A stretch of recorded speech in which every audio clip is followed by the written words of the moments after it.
Assalamualaikum warahmatullahi wabarakatuh. Selamat pagi Sobat Guru Penggerak. Perkenalkan, nama saya Lasmiatun. Saya calon guru penggerak angkatan 11 dari Kabupaten Rembang. Di sini saya akan menyelesaikan tugas dari demonstrasi konstekstual modul 3.1, yaitu pengambilan keputusan berdasarkan nilai-nilai kebajikan sebagai pemimpin pembelajaran.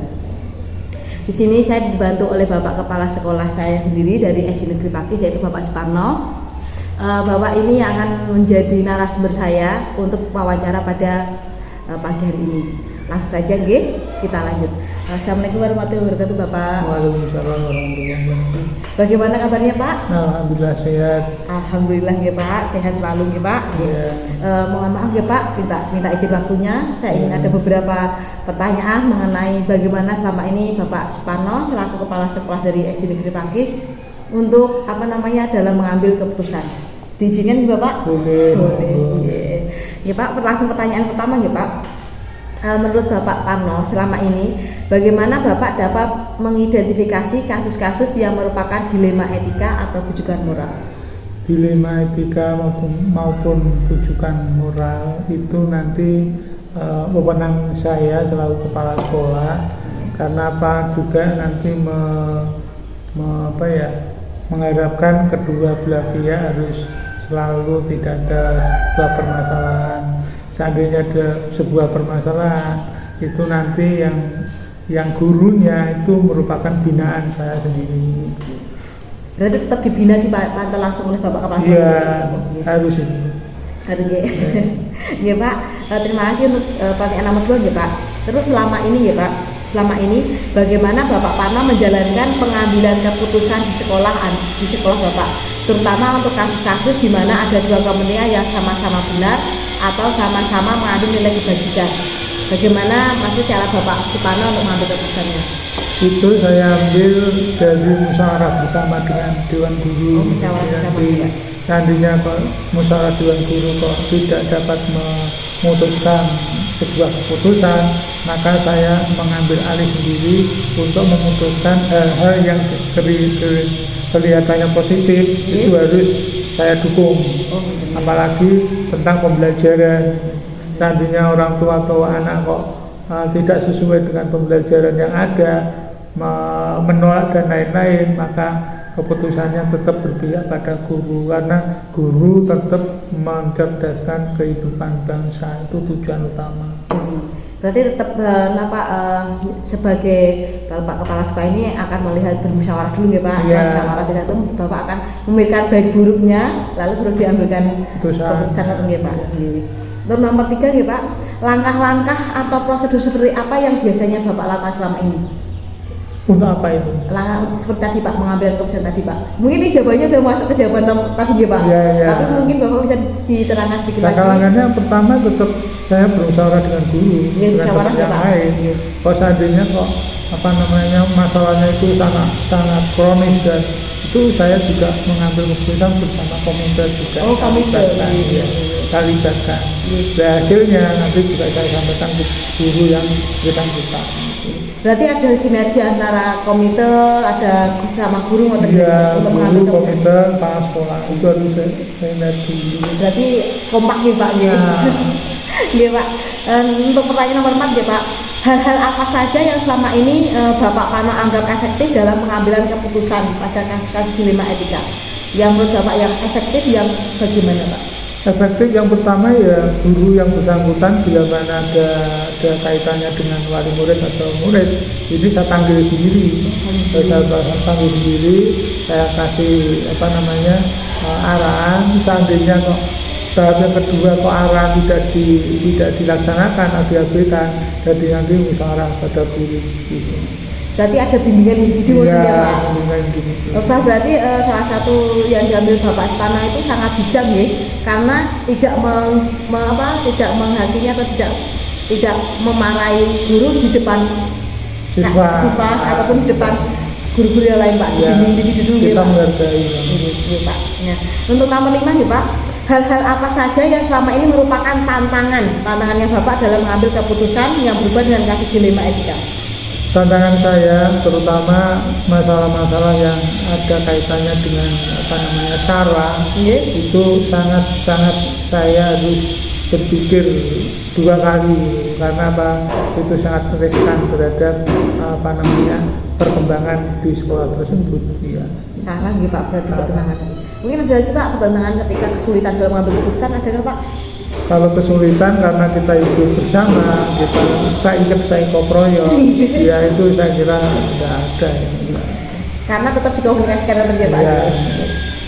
Oke Pak, untuk nomor 6, apakah Bapak memiliki sebuah jadwal tertentu dalam penyelesaian kasus D5 etika? Maksudnya apakah Bapak itu langsung menyelesaikannya di tempat, atau Bapak itu memiliki jadwal, oh hari ini tak selesaikannya setiap hari Minggu, ataukah saat itu juga Bapak selesaikan, terus bentuk atau prosedur apa yang Bapak jalankan? Kalau ada sebuah permasalahan itu tidak pernah saya tunda. Tidak pernah ditunda. Tidak ditunda. Jadi sekali ada permasalahan muncul dan dilaporkan kepada saya atau saya mengetahui, maka hal tersebut harus terselesaikan. Oh, berarti semakin cepat semakin baik ya, Pak. Oh iya. Tidak ditunda-tunda. Iya, setuju nggih Pak sependapat nih. Jadi tidak semakin menunda waktu ngoten nggih Pak. Untuk nomor 7 nggih Pak. Adakah seseorang atau faktor-faktor yang selama ini mempermudah atau membantu Anda dalam pengambilan keputusan, Pak? Faktornya ada, tapi yang penting adalah saya sendiri. Itu harus introspeksi saya sendiri, baru nanti bisa bisa saya tularkan kepada teman-teman untuk mau mengambil keputusan dari diri saya sendiri, terus guru-guru, komite dan lain-lain itu bila mana saya libatkan. Jadi intinya kalau sudah selesai dengan diri saya sendiri dan hal itu bisa diterima oleh pihak yang bersangkutan, maka sudah selesai.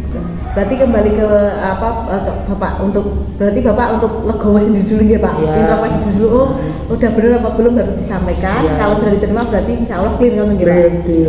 Oke Bapak, ini untuk pertanyaan terakhir ya Pak. Ya. Dari semua hal yang Bapak tadi sampaikan, pembelajaran apa yang dapat Bapak petik dari pengalaman Bapak untuk mengambil keputusan? Pelajaran yang saya petik adalah untuk pembinaan guru itu sebelum saya bina secara keseluruhan itu nanti saya memilih waktu-waktu yang tepat untuk membina individu. Jadi individu terus selesai nanti saya pembinaan secara keseluruhan itu. Pak berarti dibina pribadi dulu baru keseluruhan kita. Yeah. Tapi bisa mungkin Bapak bisa memberikan sedikit wejangan bagaimana cara kami sebagai kami yang baru-baru ini yang belum pengalaman Bapak bagaimana dalam mengambil keputusan. Untuk mengambil keputusan selalu keputusan itu harus hasil musyawarah. Karena dengan hasil musyawarah itu bisa dipertanggungjawabkan pada Allah SWT. Berarti harus musyawarah dulu agar bisa dipertanggungjawabkan. Iya. Terima kasih Bapak Suparno atas waktunya. Ini saya rasa dari wawancara yang telah saya lakukan hari ini cukup. Saya ucapkan terima kasih banyak ya Pak. Mohon maaf jika dalam pertanyaan tadi ada yang kurang berkenan di hati Bapak. Saya pribadi mohon maaf yang sebesar-besarnya. Cukup sekian dari wawancara kepada Bapak Suparno selaku Bapak Kepala Sekolah saya SD Negeri Pakis. Saya ucapkan terima kasih banyak. Wassalamualaikum warahmatullahi wabarakatuh. Terima kasih Bapak. Okay.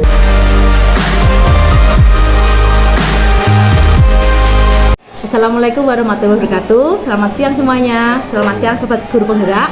Perkenalkan, nama saya Lasmiatun. Saya calon guru penggerak angkatan 11 dari Kabupaten Lembang. Di sini saya akan melakukan tugas demonstrasi konseptual modul 3.1 yang berjudul pengambilan keputusan berdasarkan nilai-nilai kebajikan sebagai pemimpin pembelajaran. Di sini sebagai narasumber saya, di sini ada Bapak Mutarong selaku PLT dari SD Negeri Rendeng. Selamat siang Bapak Mutarong. Selamat siang Mbak. Bagaimana kabarnya Bapak? Alhamdulillah baik Mbak. Alhamdulillah ya Pak, baik. Oke Bapak, terima kasih atas waktunya. Diizinkan saya untuk sedikit mewawancarai Bapak Tarong ya. Ada beberapa yang saya tanyakan, boleh Bapak? Boleh. Oh, boleh nggih. Terima kasih Bapak. Untuk yang pertama Bapak Tarong, selama ini Bapak, menurut Bapak Bagaimana cara Bapak Taro mengidentifikasi kasus-kasus yang merupakan dilema etika atau rujukan moral? Nah, ini di sekolah kami ya, di sekolah saya, ini cara mengidentifikasinya dengan asesmen ya. Jadi ditanyai dulu masalah apa saja yang masuk nanti dari kedua belah pihak. Jadi dua belah pihak dipertemukan, kalau bisa memang harus tatap muka. Jadi mana yang benar dan mana yang salah nanti kelihatan. Nah, nanti umpama kok dari pihak guru ataupun orang tua itu terdeteksi yang salah, tetap kita ambil keputusan, baik itu teguran ataupun nanti apapun nanti bisa. Gitu. Berarti nanti itu ya Pak ya, dengan caranya itu berarti harus diluruskan dulu ya Pak? Iya. Iya, harus itu harus. Biar tidak terjadi salah paham itu Pak. Harus musyawarah. Oh, musyawarah. Ya. Jangan hanya lewat telepon dan sebagainya. Oke. Ya. Berarti harus tatap muka. Harus tatap muka, itu lebih bagus. Oh, iya Pak. Terima kasih untuk pertanyaan berikutnya nggih Pak. Selama ini bagaimana Bapak Taro menjalankan pengambilan keputusan di sekolah Anda, terutama untuk kasus-kasus di mana ada dua kepentingan yang sama-sama benar atau sama-sama mengandung nilai kebajikan. Bagaimana cara Bapak mengambil keputusannya itu? Maksudnya gimana? Berarti kan ketika nanti ada sebuah permasalahan yang dimana itu sama-sama benar, maksudnya ini si A benar, si B benar tapi berselisih, bagaimana cara Bapak untuk mengambil keputusannya? Berarti harus di tengah-tengahi ya. Berarti harus kita sebagai pemimpin itu harus dapat menengah-tengahi. Jadi mana yang terbaik untuk umum, utamanya untuk tidak pribadi. Jadi untuk kalangan umum yang terbaik itu yang dipakai. Berarti Bapak memilih sesuai kepentingan dulu ya Pak? Sesuai kepentingan umum yang diutamakan. Oh, kepentingan umum diutamakan ya Pak. Berarti setelah keuntungan umum baru nanti merembet ke kepentingan yang lain seperti ini Pak? Iya, betul sekali. Pak, untuk soal nomor 3 ya Pak, langkah-langkah atau prosedur seperti apa yang biasanya Bapak lakukan selama ini? Langkah-langkah untuk apa ini? Langkah-langkah ketika mengambil keputusan. Semisal mungkin Bapak ngapain dulu, apakah bermusyawarah atau memanggil yang bersangkutan atau bagaimana? Saya sebagai PLT itu harus mengidentifikasi dulu masalahnya kira-kira apa, dan nanti dari berbagai sumber, mungkin dari guru lain atau dari pihak lain, nanti setelah disimpulkan ya, nanti kedua belah pihak dipertemukan yang nanti yang benar yang mana nanti kita cross check lebih dalam. Nah, setelah itu baru kita bisa ambil putusan. Nah, ini si A ini bapak ibu gurunya ini benar atau salah dan sebagainya, itu kita bisa ambil putus dengan cara meng-cross check tadi. Jadi sebelumnya masalahnya apa kita cari tahu dulu. Gitu, Pak. Berarti kita cari tahu dulu, jangan sampai asal begini seperti itu. Iya. Walaupun itu anak buah kita, kalau memang anak buah kita itu salah, kita wajib memberi teguran, sanksi teguran atau apa itu harus ada. Berarti tidak untuk berat sebelah ya Pak? Bisa untuk adil ya Pak? Iya, harus adil. Pertanyaan berikutnya Pak, hal-hal apa saja selama ini Bapak anggap efektif dalam pengambilan keputusan pada kasus-kasus dilema etika? Menurut jenengan, cara jenengan mengambil itu yang paling efektif ya, yang efektif dilaksanakan itu yang mana Pak? Ya, musyawarah itu. Oh, musyawarah. Jadi dimusyawarahkan dengan yang bersangkutan dulu. Umpama nanti ada kasus seorang guru yang mungkin